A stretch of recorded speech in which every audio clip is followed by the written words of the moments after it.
السلام علیکم. عزتمن نننۍ معلومات زموږ د زرڅانګې ده چې د پاکستان مشهوره سینګره چې ډېره پخوانۍ ګانې به یې ویلې چې زرڅانګه نن سبا په کم حالات کې ده. عزتمن تاسو غواړئ چې پېښ شو نو زموږ دا ویډیو د ساعت تر اخره پورې وګورئ، تاسو ته به پوره معلومات در ورسېږي. د دې معلومات نه مخکې زه تاسو ته دا یادګینه وکړم، تاسو که چېرې زموږ په دې چینل کې نوي وئ او چینل نه وي سبسکرایب کړی، مهرباني وکړئ زموږ همدا چینل د سره سبسکرایب کړئ، خوا کې سره د ټلۍ نشان ووهئ چې هره یوه نوې معلوماتي ویډیو تاسو ته په اسانۍ باندې تر ورسېږي. زرڅانګه هغه سینګره وه چې تر اوسه پورې داسې ګانې نه دي ویلې چې د دې ګانې یا په فلم یا ډرامو کې کار کړی وي.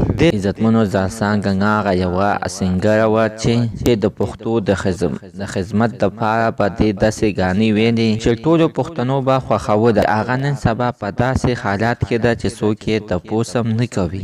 زرڅانګه د پښتنو نه او د اداکارانو نه ډېره غټه ګیله کړې ده. وایي چې په پاکستان کې د سینګرو څه عزت نشته، چې ځوانه وي نو هر یو سړی ښه عزت کوي، چې کله بوډۍ شي نو څوک یې بیا یادوي هم نه، چې یعنې زرڅانګه هم په دې دنیا باندې شته دی. عزتمن دغه شانتې وږمې هم دغه شانتې ګیله کړې وه چې یعنې زه هم دغه شانتې بیماره او زما هم څوک نه یادوي او نه راته تر اوسه پورې څوک راغلل. دغه شانتې زرڅانګه هم په کټ کې پرته ده او د ټولو مینهوالو نه همدغه غوښتنه کړې ده او خلکو ته ښیي او ورته ویلي دي چې زه خو په ځوانۍ کې او څه ټیم کې چې مې اواز خیستو او ګانې مې ویلې نو هر سړی به راته او ما سره به کېناسته او ما سره به یې ویډیو سازوله او د ما نه به انټرویو اخیستله. اوس هغه میډیا والا او هغه سوشل میډیا والا دي زه یې په سترګو باندې هم نه وینم، زه په کټ کې دغه شانتې پرته یم او څوک زما تپوس هم نه کوي. عزتمنو دا اوس زموږ نننۍ معلومات ته د دې ځای پورې د نوي معلومات لپاره د سره زموږ همدا چینل د سره سبسکرایب کړئ، خوا کې ورسره د ټلۍ نشان ووهئ چې هره یوه نوې معلوماتي ویډیو تاسو ته په اسانۍ باندې تر ورسېږي.